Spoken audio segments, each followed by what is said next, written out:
सबसे पुराने खेलों में से एक है कुश्ती, जिससे न केवल शारीरिक दमखम और ताकत की आजमाइश होती है, बल्कि इससे चारित्रिक विशेषताएं भी जुड़ी होती हैं। परंपरा और विरासत से जुड़ी है कुश्ती। वक्त बदला तो कुश्ती के तरीके बदल गए, नियम कायदे बदल गए। अंतर्राष्ट्रीय स्तर पर कुश्ती कई तरह से होने लगी। इनमें सबसे ज्यादा चर्चित हुई ग्रीको रोमन स्टाइल।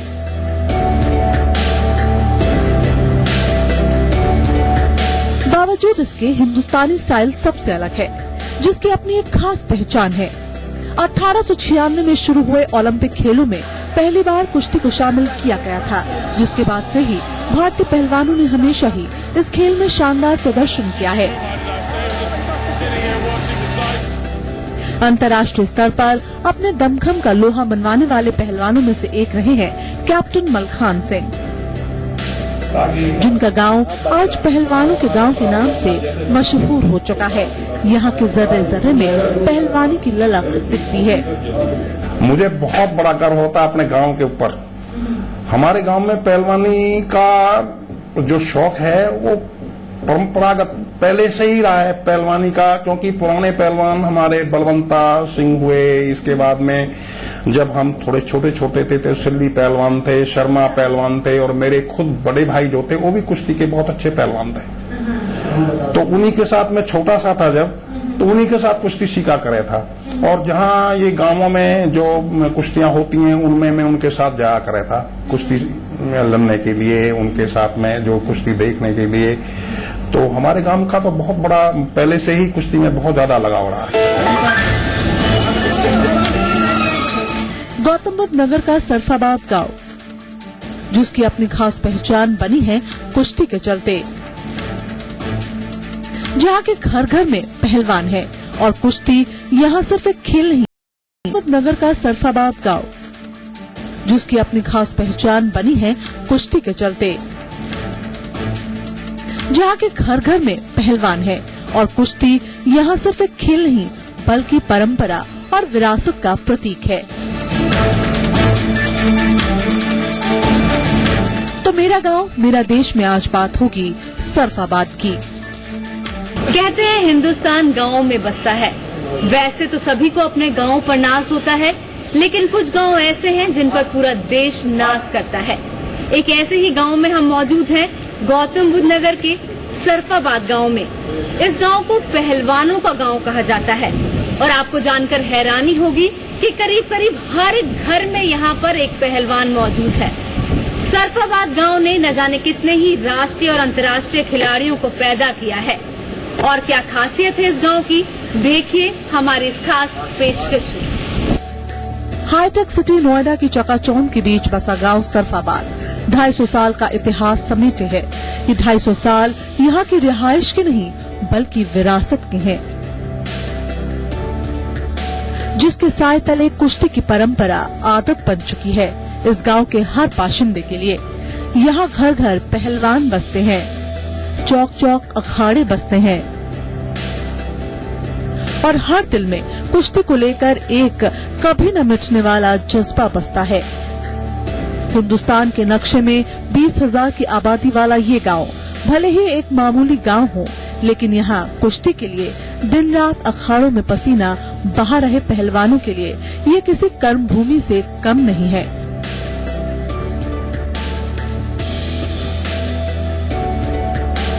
गांव में 4 निजी अखाड़े हैं जो गांव के ही पुराने पहलवान चला रहे हैं। इनमें कैप्टन मलखान सिंह, उमेश पहलवान, मुनद्दर पहलवान और सुखबीर पहलवान जैसे कई नाम शुमार हैं। सरफाबाद गांव में पहलवानी पुरानी परंपरा रही है। दशकों से ये परंपरा निभाई जा रही है। आप देख सकते हैं मैं सरफाबाद के सुखबीर अखाड़े में इस समय मौजूद हूँ और अपने आप में ये ऐसा दृश्य जो कह सकते हैं नोएडा में ना के बराबर देखने को मिलता है। सरफाबाद में ऐसे 3-4 अखाड़े हैं निजी तौर पे जो चलाए जा रहे हैं।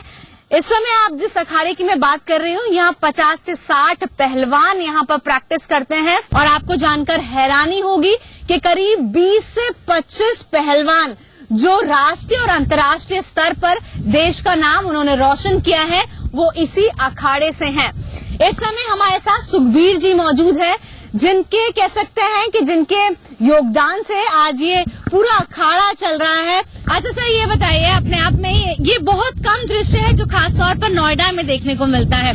बच्चे पहलवानी कर रहे हैं, जहां हम चमक धमक देखते हैं वहां पर ये पूरे पहलवान है। क्या कहना चाहेंगे? जी, मैं इस पे इतना कहना चाहूंगा कि हमें संस्कारों की जो सौगात हमारे गांव से मिली है, हम उसी को आगे बढ़ाने का काम कर रहे हैं। हमारे ऊपर इस चमक धमक का उतना असर नहीं है।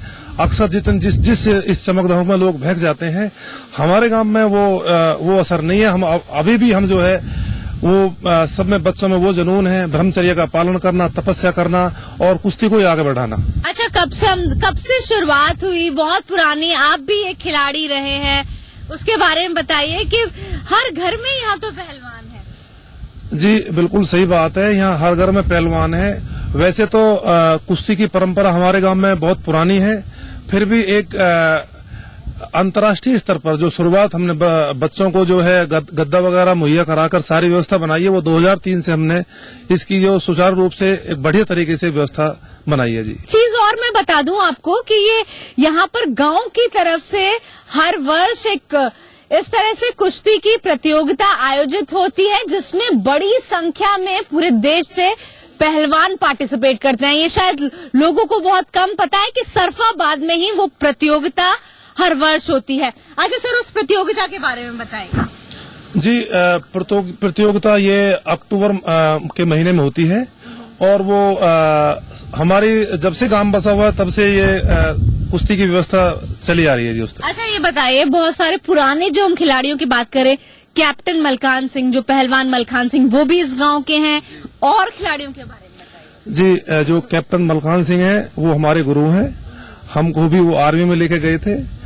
और यहाँ जो बच्चे हैं, सुबोध है, आदेश है, शेरपाल है, बलराज है और कितने बच्चे जो है यहाँ नेशनल इंटरनेशनल पर तकरीबन 20-25 के आसपास बच्चे जो हैं वो नेशनल इंटरनेशनल बच्चे हैं। जी, यहाँ चल रहे 4 निजी अखाड़ों में मौजूदा वक्त में 600 बच्चे कुश्ती के दांव सीख रहे हैं। सुखबीर अखाड़े में ट्रेनिंग ले रहे 20 साल के सुबोध यादव ने मार्च में हुई एशियाड कैडेट चैंपियनशिप में गोल्ड मेडल जीता था। हालांकि यहाँ सुबोध के अलावा भी कई रेसलर हैं, जिन्होंने देश विदेश में अपनी ताकत का डंका बजाया है। हमारे साथ सुबोध है। सुबोध ने अंतर्राष्ट्रीय प्रतियोगिता में मेडल हासिल किया है। सुबोध, अच्छा लगता है कि सरफाबाद गांव से हैं आप? हाँ, बहुत अच्छा लगता है। सरफाबाद गांव से यहाँ पर पहलवानी का वो आ रहा है पहले से ही। कैसे शुरुआत की पहलवानी की? मेरे भाई और पिताजी पहलवानी करते थे, तो उन्होंने करी तो मैंने भी करी। तो यहीं पर जो गांव का ये जो पूरा ये है मैदान, यहीं पर प्रैक्टिस करते हो या फिर सोचा कि आगे भी? नहीं, यहीं पे प्रैक्टिस करते हैं, यहीं से ही नेशनल इंटरनेशनल लड़ते हैं। अच्छा, इसी कह सकते हैं कि इसी अखाड़े से, इसी कच्चे मैदान से आपने देश का नाम रोशन कर दिया। हाँ जी। कुछ कहना चाहेंगे? हाँ जी, मैं देश के लिए ओलंपिक में मेडल लेने की कोशिश करूंगा 2016 में। तो आप देख सकते हैं, सुबोध का तो सपना है कि ओलंपिक में मेडल डाले, और उम्मीद यही करेंगे कि इन जैसे जो बच्चे हैं, यंग खिलाड़ी हैं, वो इसी तरह नाम रोशन करें। विरासत में मिली कुश्ती की कला यहाँ के बच्चों के खून में बसती है। यहाँ हर दिल में सिर्फ पहलवानी का जज्बा है। शायद यही वजह है कि यहाँ जितने प्रोफेशनल पहलवान हैं, उतने ही शौकिया पहलवान भी, जो तमाम चुनौतियों के बाद भी अपनी परंपरा को आगे बढ़ा रहे हैं। सरफाबाद गांव के इस समय हमारे साथ कुछ यंग रेसलर्स मौजूद हैं, देश का भविष्य कह सकते हैं, और बहुत सारे कुछ ऐसे भी प्लेयर हैं जिन्होंने इनमें से राष्ट्रीय और अंतर्राष्ट्रीय स्तर पर देश का नाम रोशन किया है, मेडल डाला है। जानने की कोशिश करते हैं। अच्छा, ये बताइए, गांव से आप हैं, अच्छा लगता है कि गांव का नाम रोशन हो? आज बहुत अच्छा लगता है। ओलंपिक में जाए तो और गांव के भी खुश होते हैं, बाहर के भी खुश होते हैं। बहुत अच्छा लगता है सबको देख के। गांव का नाम मशहूर है, अब आप लोगों से हम तो चाहते हैं और फेमस हो जाए। हाँ जी, और फेमस। मेरे भाई, अभी बड़े भाई मेडल लाए हैं एशियाड में, कॉमनवेल्थ, वर्ल्ड चैंपियनशिप की ट्रायल लेकर आए थे अभी। ये अच्छा लगता है, इनसे और आगे को सीखने को मिलता है। छोटे छोटे बच्चे शर्मा रहे हैं, पर इनसे मैं पूछूंगी जरूर। अच्छा, पहलवानी करते हैं, कौन से गाँव से हैं? मैं सरफराबाद से। सरफाबाद से। कैसे शुरू की? घर में और कोई पहलवानी करता है? यस, चाचा करते हैं। चाचा जी उनसे दांव पेच उनसे शुरू में उन्हीं से सीखे? यस। अच्छा, आप यहाँ पर पहलवानी कर रहे Yes. हैं? अच्छा, आप बताओ आपका नाम क्या है? रोहित। रोहित, अच्छा लगता है पहलवानी? यस। इसी गांव से हैं? यस। किससे सीखे? ये पहलवानी आते थे तो मैं उन्हीं के साथ आ जाता था। आते थे और फिर धीरे धीरे अच्छा पसंद आने लगा। हाँ। क्या सोचा है पहलवानी में? क्या मेडल डालना है? जी, पहलवानी करनी है और मेडल लाने हैं। Very good. अच्छा, एक छोटा सा बच्चा है, इनसे भी बात कर लेते हैं। आप भी पहलवानी करते हो? हाँ जी, अच्छा, अब सेहत बना रहे हो धीरे धीरे? बना रहे। बना रहे हैं। और ये बताओ कि क्या कुछ करना है? मेडल डालना है? बहुत सारे मेडल जीत रहे हैं? हाँ जी। क्या करना है आगे? मेडल सपना क्या है आपके? मेरा वर्ल्ड का बेस्ट ऐसे बनने का सपना है। उसके लिए मैं जी तोड़ मेहनत करूंगा और मेहनत कर रहा हूँ। अच्छा, आप क्या कहना चाहेंगे? आप पहले बताइए कि कहाँ खेला है, क्या मेडल डाला है? मेरा नाम आदेश यादव है और मैं सरफराबाद का ही हूँ। कुश्ती शुरू की थी अपने घर परिवार को देख के, गांव को देखते हुए कुश्ती शुरू की थी। कुश्ती से अच्छा गेम मैं नहीं मानता हिंदुस्तान में कोई आजकल जो कुश्ती के जो हिंदुस्तान के लिए कुछ कर रहा है कोई गेम, वो कुश्ती के अलावा और कोई गेम कर रहा है। हमारे इस बार कॉमनवेल्थ गेम्स में आप देख सकते हैं सबसे ज्यादा मेडल्स कुश्ती में ही है। बहुत अच्छे। अच्छा, आप बताइए, कुछ कहना चाहेंगे? घर वाले ही करते हैं सारी डाइट का इंतजाम। सरकार की तरफ से कोई भी हमें सुविधा नहीं मिल रही है। कोच की भी सुविधा अपनी निजी उस पर, सरकार की तरफ से कोई कोच की व्यवस्था नहीं है। कुछ सरकार को अब जाग जाना चाहिए। और इतना हमें अच्छा लगता है कि हर घर में यहाँ तो पहलवान है। मैम, मैं डाइट के ऊपर कुछ बच्चों का जो है, एक बच्चे का पर डे का खर्चा करीब 1000 से 1500 रुपए है डाइट का, जिसमें बच्चों को बादाम की, दलिए की, फल की, एक दिन का खर्चा पर डे का मैम। और जो भी है उनके घर के ही डाइट को फॉलो करते हैं। लेकिन सवाल ये कि आखिर चुनौतियों से जूझते हुए सपनों की उड़ान कैसे हासिल करते हैं ये पहलवान, दिखाएंगे एक ब्रेक के बाद।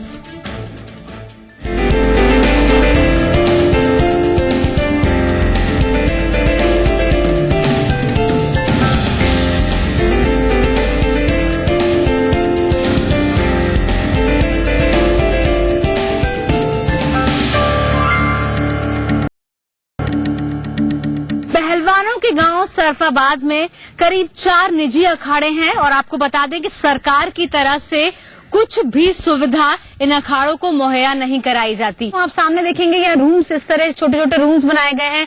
इसी में किचन हो गया, इनके रहने की व्यवस्था है, ये खुद ब खुद यहाँ पर की हुई है। अब मैं अंदर दिखाना चाहेंगे, अंदर जाते हैं और देखते हैं कि अंदर क्या कुछ खास है। पहलवानों के गांव सरफाबाद में कुश्ती के धरोहर को सुरक्षित रखने के लिए दशकों से सिर्फ गांव के लोगों ने ही जिम्मेदारी निभाई है। गांव के बाशिंदों को ये बात हमेशा सालती है कि सरकार ने कभी भी यहाँ की परंपरा को संवारने के लिए हाथ आगे नहीं बढ़ाए।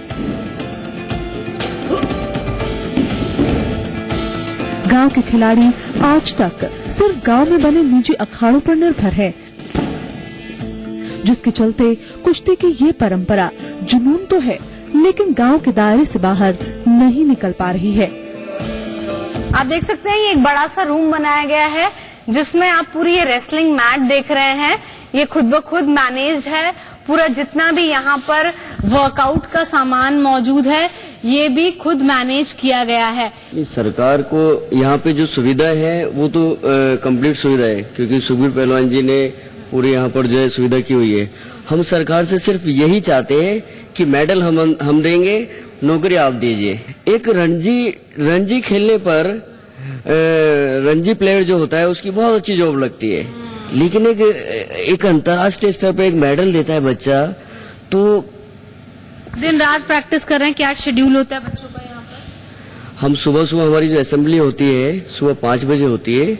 उसके बाद हमारा पूरा मेरा पूरे हफ्ते भर का वो शेड्यूल होता है कि किस दिन क्या करना है। जैसे मंडे को हमारा क्या प्रोग्राम है, तो लेकिन जो असेंबली है वो डेली सुबह 5 बजे होती है और शाम की जो सेशन है हमारा वो 4:30 बजे होता है।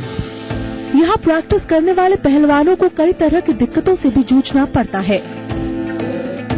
हालांकि हर अखाड़े ने आर्थिक तौर पर कमजोर खिलाड़ियों के लिए अखाड़ों में 10 से 15 कमरों की रिहाइश का इंतजाम तो किया है, लेकिन ये नाकाफी है। हर कमरे में 3 से 4 खिलाड़ी रहते हैं। हालांकि ये सिर्फ कमरे हैं जहां सिर छुपाने की जगह मिलती है, बाकी और कुछ भी नहीं है। यहाँ पर छोटी सी रसोई भी है जहां प्रैक्टिस के बाद खाना बनता है। यानी पहली नजर में ये तस्वीरें बताती हैं कि देश के लिए मेडल जीतने का सपना संजोए ये पहलवान खुद के संसाधनों से कड़ी तपस्या कर रहे हैं। सरकार की तरफ से आप सुविधाओं की तो बात छोड़ो, कोई शाबाशी देने तक भी अभी यहाँ तक पहुंचा नहीं है। भाई यहाँ भी कोई ऐसा कोई अखाड़ा चल रहा है, हमने अपनी तरफ से पूरी कोशिश नहीं करी तो आगे आने वाली पीढ़ी यही कहेंगी तुमने चाहा ही नहीं वरना हालात बदल सकते थे। हमारे आंसू तुम्हारी आंख से भी निकल सकते थे। तुम ठहरे ही रहे झील के पानी की तरह, नदी बनते तो बहुत दूर निकल सकते थे, नदी बनते तो बहुत दूर निकल सकते थे। सरफाबाद गांव में पहलवानी भगवान की तरह पूजी जाती है, लेकिन अफसोस इस बात का कि आज तक यहाँ के पहलवानों की प्रतिभा को निखारने के लिए कोई ठोस पहल नहीं की गई है। यही वजह है कि देश के नामी पहलवान कैप्टन मलखान सिंह के गांव सरफाबाद में कुश्ती सिर्फ निजी अखाड़ों तक सिमट कर रह गई है। फिलहाल वक्त है ब्रेक का, लेकिन ब्रेक के बाद समझेंगे उस मुहिम को जिसके चलते सरफाबाद गांव गौतम बुद्ध नगर के लिए एक मिसाल बन गया है।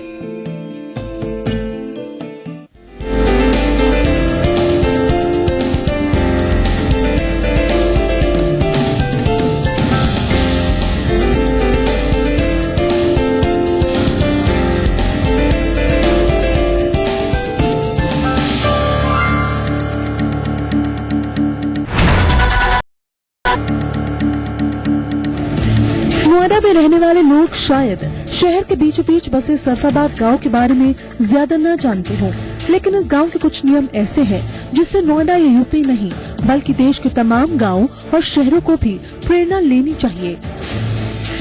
जुलाई 2013 में गांव में एक महापंचायत हुई जिसमें ये फैसला लिया गया कि सरफाबाद गांव में अब गुटखा नहीं बिकेगा। इस फैसले को मानते हुए गांव के सभी दुकानदारों ने गुटखे को जलाकर खाक कर दिया, जिससे प्रेरणा लेते हुए नोएडा के बाकी गांव ने भी इसका पालन किया। अब इस गांव में गुटखा पूरी तरह बैन है। इस समय हम पहलवानों के गांव सरफाबाद में मौजूद हैं और यहाँ पर उमर हर एक घर में एक पहलवान मिल जाता है। गांव के प्रधान जी हैं हमारे साथ, उदय जी, और सबसे बड़ी बात है कि ये भी पहलवान रहे हैं, उदय पहलवान। अच्छा ये बताइए, पूरा गांव पहलवानों का गांव है और प्रधान की कमान भी पहलवान के हाथ में है, तो क्या लगता है कि गांव देश में बहुत अच्छे ये पहलवान दे सकता है? हाँ, हमारे यहाँ के जो गांव के जो पहलवान हैं, पहले पहलवान मलखान कप्तान सिंह भी रहे हैं, कैप्टन मलखान भी, उनके भी कई मेडल लिए उन्होंने, हिंद केसरी के पद पर भी जो जा चुके हैं। ये बताइए, हमने चलो ये तो बात की पहलवानों का ये गाँव है, एक खासियत ये है कि गुटखा पूरी तरीके से बैन है इस गांव में, उसके बारे में बताइए। पिछले साल जो महापंचायत जो पूरी हुई उसमें क्या निर्णय लिया?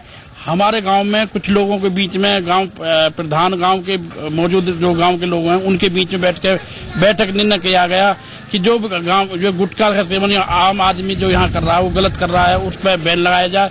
उसकी एक महापंचायत करी और हमारे गांव की पिरती और बार गांव और दूसरे गांव में बराबर होती रही, तो पूर्ण रूप से यहाँ गुटखा आदि का सेवन नहीं हो पाता। तो आप देख सकते हैं कि पहलवानी को लेकर ये गांव मशहूर है और दूसरा ये एक बहुत शानदार मैसेज ये गांव दे रहा है कि गुटखा पूरी तरीके से गांव में बैन है। आप देख सकते हैं ये इतनी बड़ी शॉप है और कहीं भी पूरी तरीके से इन्होंने गुटखा नहीं बेचते।